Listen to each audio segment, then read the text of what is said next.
The cult is here now.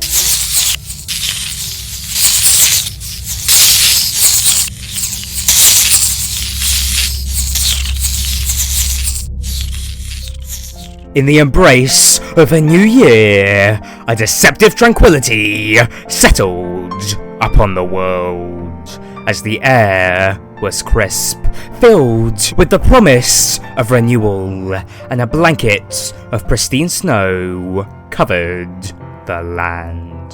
Villagers nestled snugly by their fireplaces, which cast a warm glow that kept them safe from the frigid nights outside.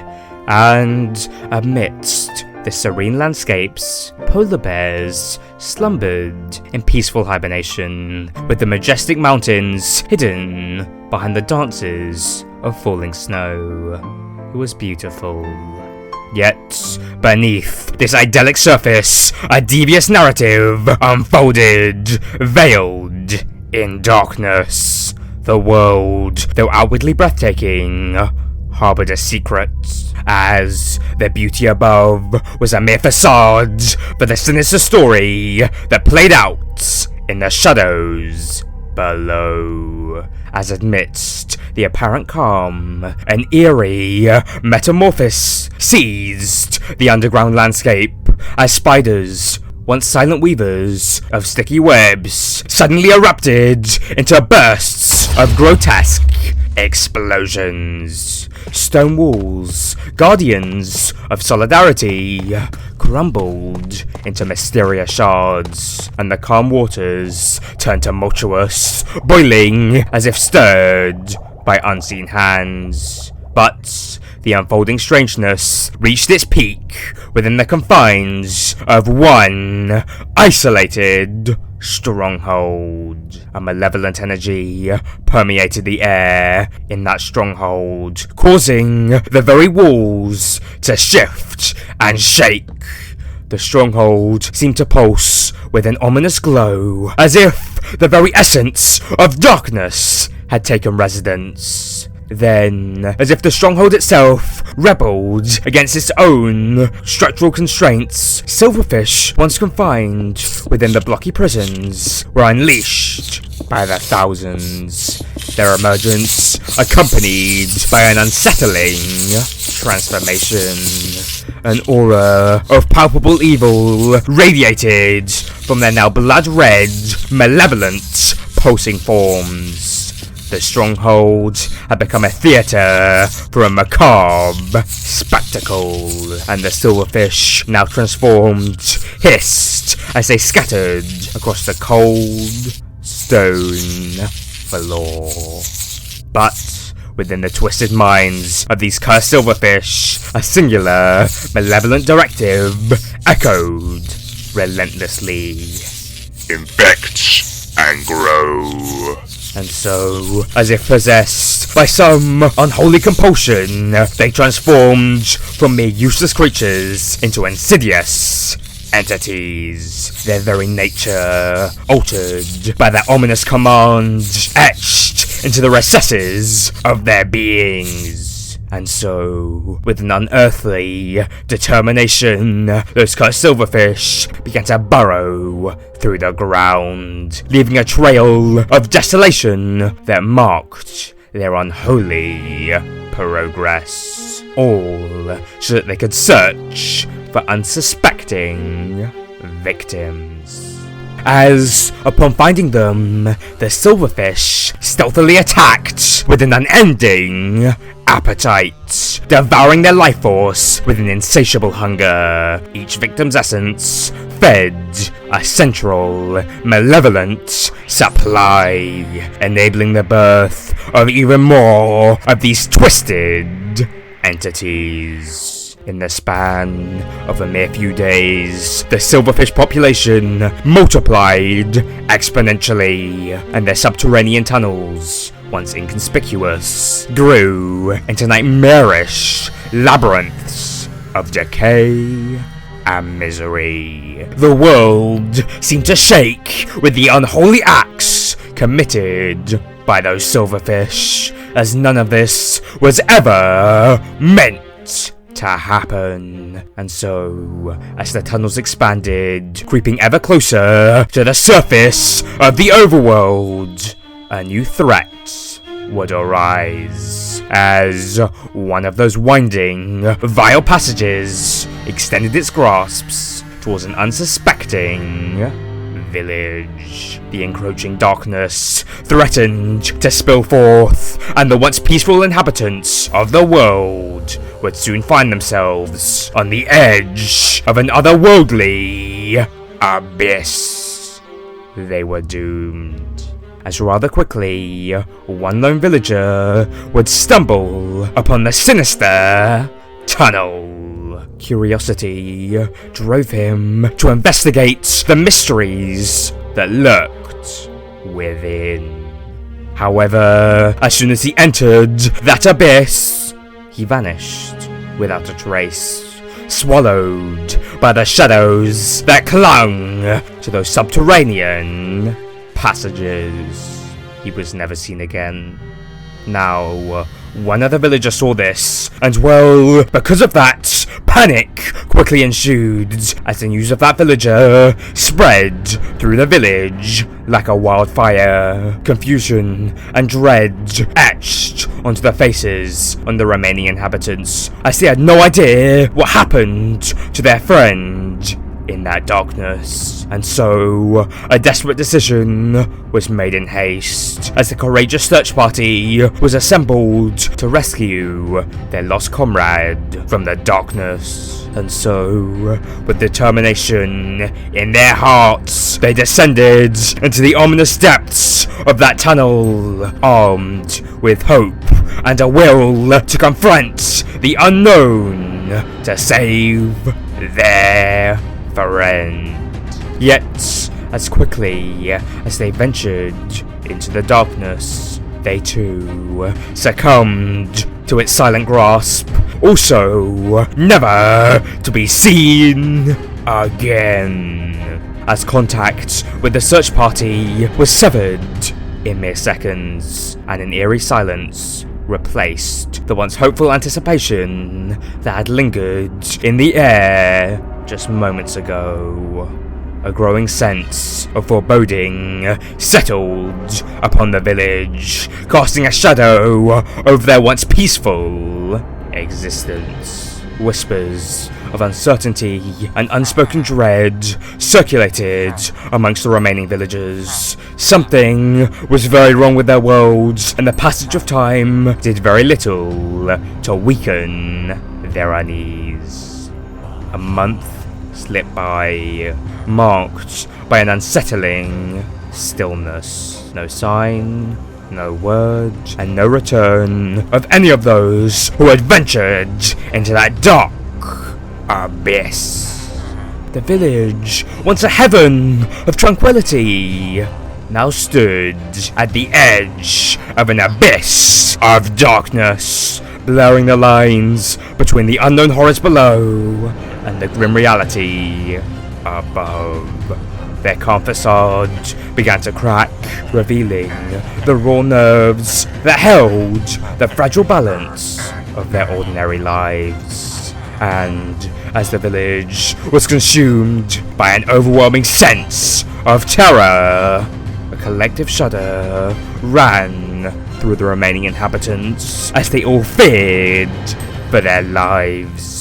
But then, piercing the stillness, a dreadful hiss echoed through the air, emanating from the very tunnel that had swallowed those villagers. The ominous sound sent shivers down the villager's spine, and an unsettling realization clawed at their consciousness. The malevolent forces that had claimed those villagers was now surfacing, manifesting its presence with an eerie announcement. In the face of this impending doom, there was but one being that the villagers could turn to. One entity that might hold the key to salvation. They whispered the name in hushed tones, a desperate plea for intervention in the face of this darkness. It was none other than the Steve, the silent protagonist who had braved countless adventures, but was now dormant. And so, determined, the villagers hurried their way to Steve's humble shack, their pleased met with his solemn gaze. But the urgency in their eyes conveyed the gravity of this situation. And so, without hesitation, Steve agreed to lend his strength and subscribing powers to their cause. And so, led by the villagers, Steve approached that sinister tunnel. The atmosphere was thick with apprehension as they stood at the entrance. The very darkness that had claimed their friends was before them. Steve, filled by a mixture of duty and unspoken understanding of the impending darkness, took a deep breath and leapt into the unknown. The darkness quickly embraced him, and the confines of that tunnel forced Steve to move with calculated stealth.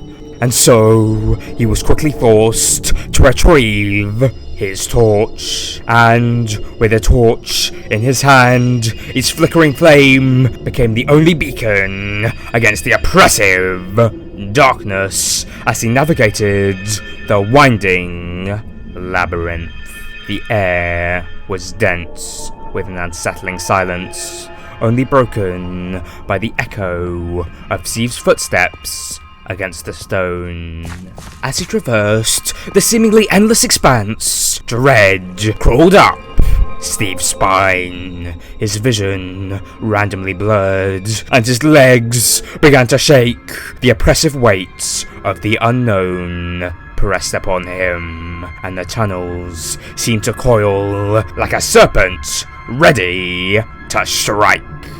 But still, he carried on, bound by his commitment to save the villagers. Hours quickly slipped by, marked by an unrelenting tension of silence, until the air itself began to vibrate with a sinister resonance. Hissing sounds reached Steve's ears, an otherworldly symphony that seemed to seep from the very walls of that tunnel. Undeterred, Steve followed the ominous sounds until he saw it, as what met his gaze was a sight that froze the blood in his veins and sent tremors through his very core. A writhing mass of cursed silverfish, their red, tingled bodies pulsating with malevolence, their eyes gleaming with a hunger that transcended the boundaries of this blocky world. A multitude of red-tingled, pulsating bodies spun in an otherworldly dance, their collective gaze fixated on the lone figure who dared intrude upon their dark domain. For the silverfish, this was not just an encounter. No, it was a beckoning call to attack and infect. And so, with a unified resolve, the horde slithered towards Steve, their movements synchronized and hauntingly coordinated. The ominous symphony of hissing echoed through the tunnel, a prelude to the impending onslaught. In Steve's mind, a fleeting reassurance whispered that those were maybe bugs, small and inconsequential. Yet, he underestimated the sheer numbers and the malevolent synergy that bound them together. As the sea of silverfish closed in, Steve's attempts to fend them off proved futile. The sheer mass overwhelmed him, each creature contributing to a relentless assault. Panic crawled at Steve's mind, for he found himself ensnared in a battle that transcended the simplicity of this blocky world. The once confident adventurer now grappled with the harsh reality that, in their collective form, the Silverfish wielded powers beyond his comprehension. Steve fought back desperately, swinging his weapon with every ounce of strength that he could muster. However, the sheer quantity of the assailants proved insurmountable. The tunnel, once a dark pathway to an unknown abyss, had become an arena for survival, and in a merciless dance, hope flickered like a fading torch in the blackness. The outcome hung in darkness as the relentless onslaught threatened to consume every essence of Steve's existence. And as the relentless horde of Silverfish closed in, their insidious hissing drowned out Steve's desperate struggles. An ominous realization gripped him. The brink of his demise loomed near. The sheer onslaught of their numbers left him gasping for a breath. His once insurmountable defenses now feeble against the malevolent tide. Yet, on the brink of despair, salvation emerged from the surrounding darkness, above the echoes of hissing and the chaos of the battle. A new sound reached the ears of Steve, the unmistakable flow of water. A glimmer of hope flickered in the pitch-black abyss, and a daring plan crystallized in Steve's mind. And so, realizing that drastic action was his only chance of survival, Steve unleashed a barrage of punches at the unforgiving stone ceiling. Each strike reverberated through the tunnel, as if challenging the very essence of the dark domain that sought to claim him. In mere seconds, the unyielding stone gave way, shattering as water burst forth from the hidden reservoir above. A torrential flood cascaded into the cave, a wave that swept the Silverfish far away. The once threatening horde found themselves ensnared in its watery grips. Their red bodies struggled against the tide that now surged through the tunnel. As the water rose, Steve carried himself to safety on the edge of that water. The drowning cries of the Silverfish echoed in the tunnels, their once menacing forms now reduced, flailing figures succumbing to the depths. Steve, soaked and battered, but alive, emerged from the chaos as the unlikely victor in a battle against the forces of darkness. The tunnel, once a realm of nightmares, now stood as a testament to the resilience of the lone adventurer, while the remnants of the Silverfish, defeated and submerged, served as a haunting reminder of the peril that threatened to engulf him. And as the pool of water calmed Steve down in its cool embrace, he took a moment to just gather his thoughts.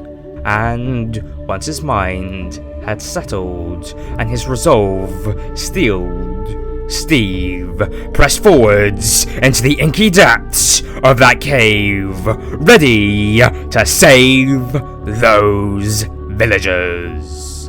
Hours of exploration passed slowly, every step a testament to his unyielding determination, as his muscles ached, begging for him to stop and turn around and subscribe. But still, Steve ignored that, and he carried on, as he knew that it was his duty to save those villagers. But then, like a distant heartbeat, he began to discern a faint rhythm, a distant drumming, and the echoing chorus of what seemed to be villagers. Hope surged within Steve's chest, the realization dawned upon him that he might have just uncovered the whereabouts of the villagers that he sought to rescue.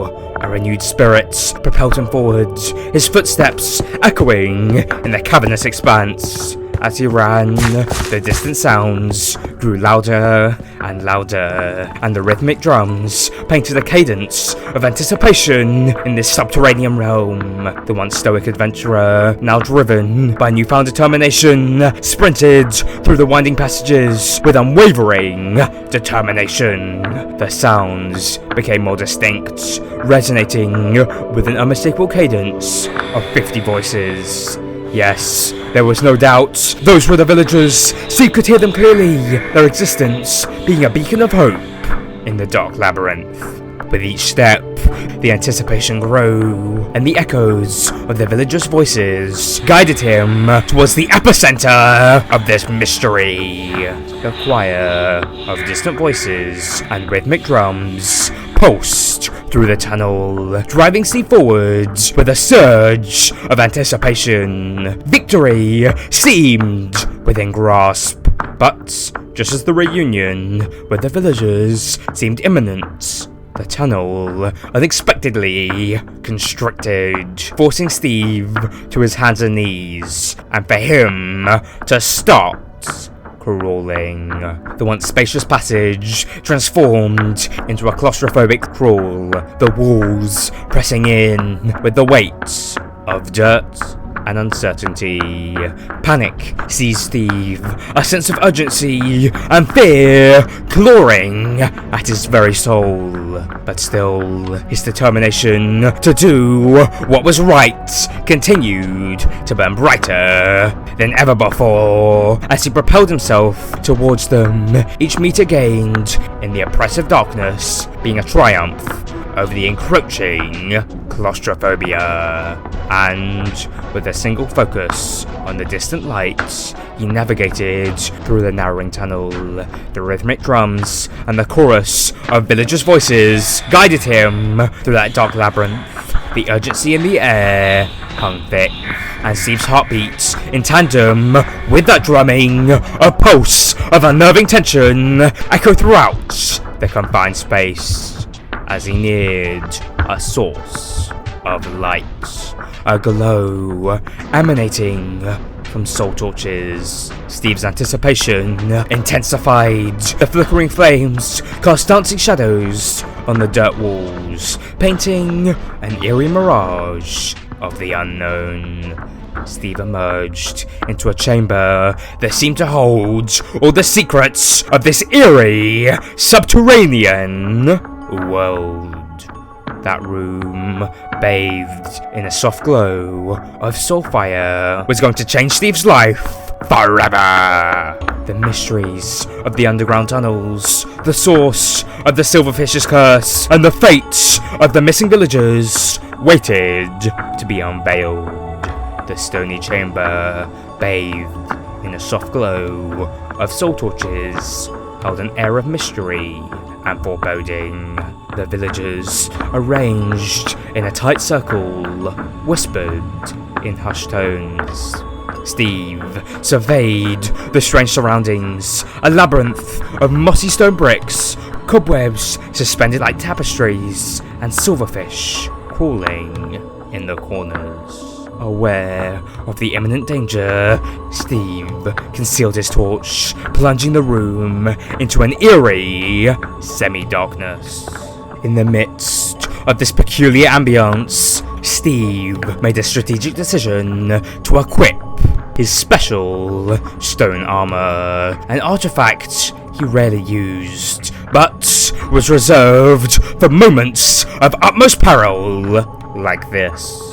And so, with his presence shrouded in stone, Steve descended to the villager's level, his every movement calculated to avoid alerting the silverfish that lurked in the shadows. The room seemed to hold its breath as Steve crept silently towards the villagers, his eyes sharp and his senses heightened. The Silverfish, seemingly oblivious to Steve's approach, continued their erratic movements, their red-tingled forms blending with the mossy stone. Steve, in his stone armor, moved with an almost godly grace, like a silent guardian navigating the edge of death. And as he closed the gap to the villagers, Steve felt the weight of responsibility. The necessity of saving the captured inhabitants fueled his determination. Each step carried the burden of their hopes, and he just couldn't afford to be discovered. The fate of the villagers rested on his shoulders. The stage was set for a silent and stealthy rescue mission in the heart of this labyrinth. The air in the mossy stone chamber thickened as Steve cautiously closed the gap between himself and the chanting villagers. Time itself seemed to warp, slowing to a crawl. It was as if the very fabric of reality held its breath in anticipation for some ominous revelation. The chanting escalated, growing louder and more frenzied, now took on an unmistakable malevolence. The villagers were under a trance and were conduits for an evil force that lingered in the underground air. Steve, undeterred by this eerie spectacle, pressed on, convinced that the Silverfish was somehow puppeteering this unholy ritual. Just as Steve readied himself to tap one of the villagers on the shoulder, a gesture that he hoped might snap them out of their sinister trance, the chanting reached a fever pitch. The very air seemed to vibrate with dark energy. And then, with chilling abruptness, one of the villagers turned to face Steve. The shock of what he saw cut through Steve like a blade. The villager's eyes, once familiar and warm, now gleamed with an otherworldly malevolence. The features contorted into a grotesque scene, an embodiment of the evil forces that had seized the villagers. It was as though their very souls had been replaced by something dark and insidious. Steve, frozen in disbelief, felt the weight of the unknown pressing upon him. The villagers, once symbols of hope and joy, had become vessels for an unimaginable evil. The encounter unfolded like a nightmare, a surreal and towering revelation that plunged Steve into the depths of a mystery far beyond the silverfish-infested tunnels. The villager, with empty eye sockets, turned away, leaving Steve haunted by the lingering echo of malevolence. The aura that radiated from this corrupted soul carried the weight of untold pain and suffering, a chilling testament to the insidious forces at play. Steve, gripped by a mixture of horror and determination, prepared himself for the task that lay ahead. As, with newfound inspiration, he inched closer to the circle of chanting villagers, determined to unveil the dark secrets that bound them, so that he could hopefully save them. But the ritual that they were performing, revealed through glimpses, appeared rather barbaric, as the villagers, in their malevolent trance, were extracting the souls of creatures that dwelled in the underground, that had been caught by those silverfish, and they were warping their souls into a twisted energy state so that they could summon more silverfish. It was a grotesque dance of dark sorcery, an inversion of life that twisted the very essence of the pixelated world. Yet, Amidst the disturbing spectacle, Steve's eyes locked onto something more ominous. An orb.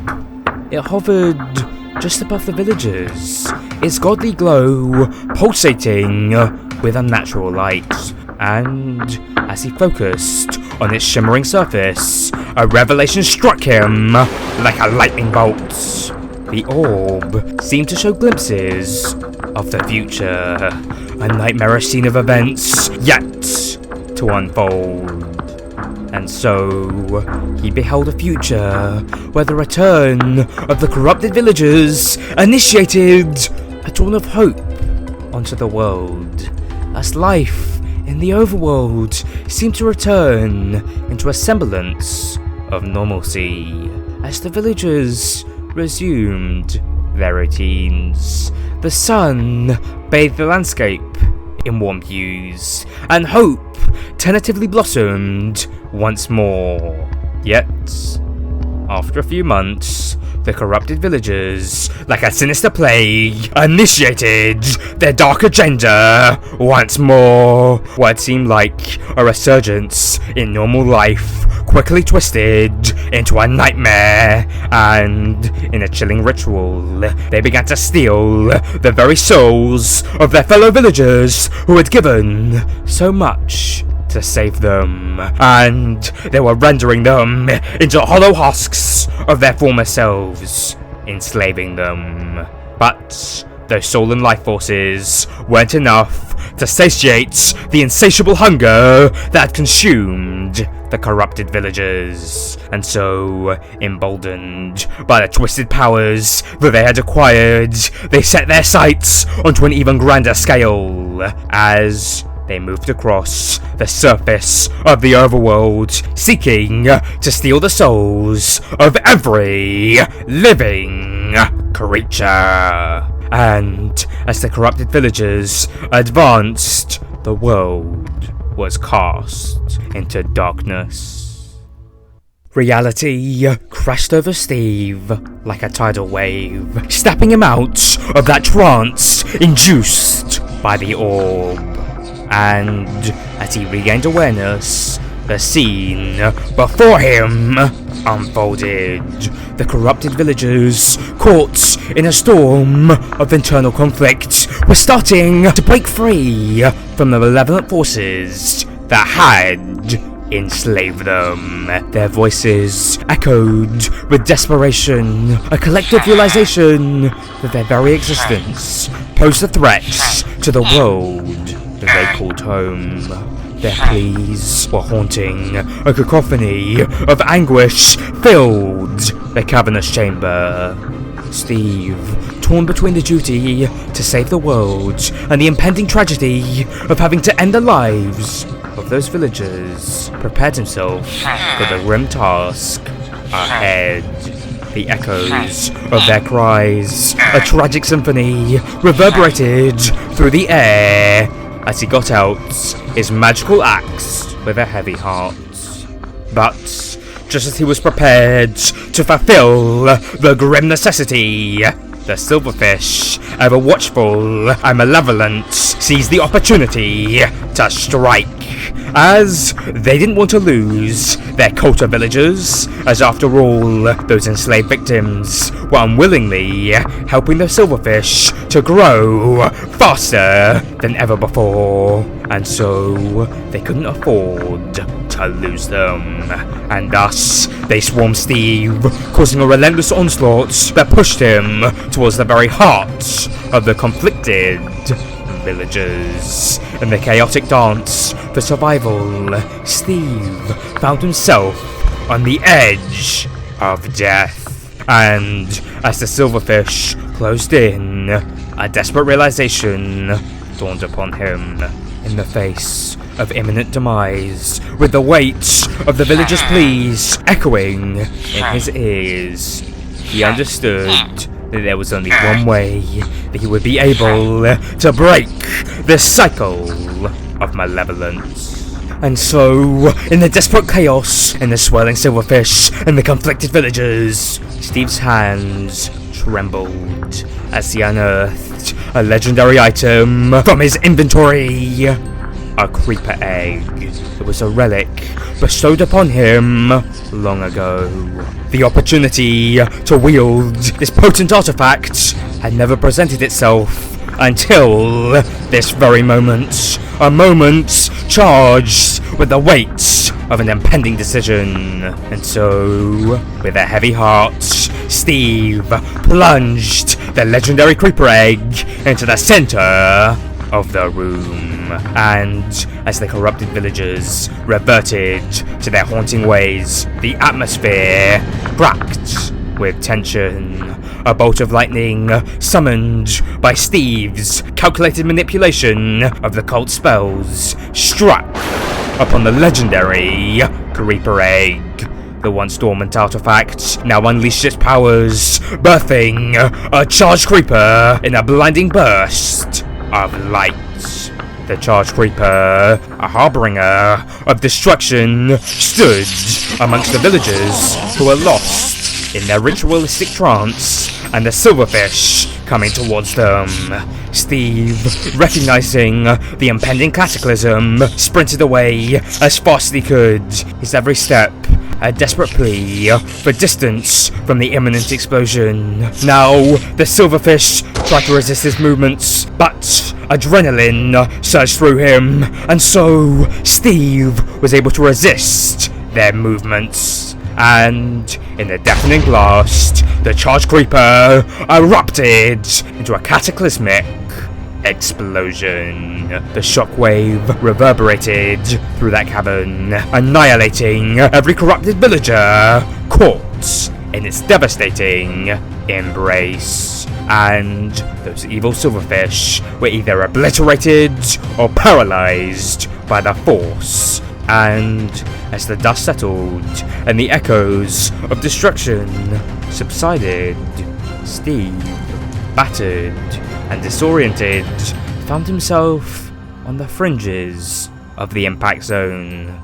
The world around him was blurred, and his senses were overwhelmed by the aftermath of that explosion. In a desperate bid for survival, he sprinted as far away as his weary legs could carry him. The tunnel, once a haven for malevolence, now lay silent. But Steve, on the verge of blacking out, pressed on by an instinct for self-preservation, attempting to get as far away as possible from that explosion and the chemicals released from it.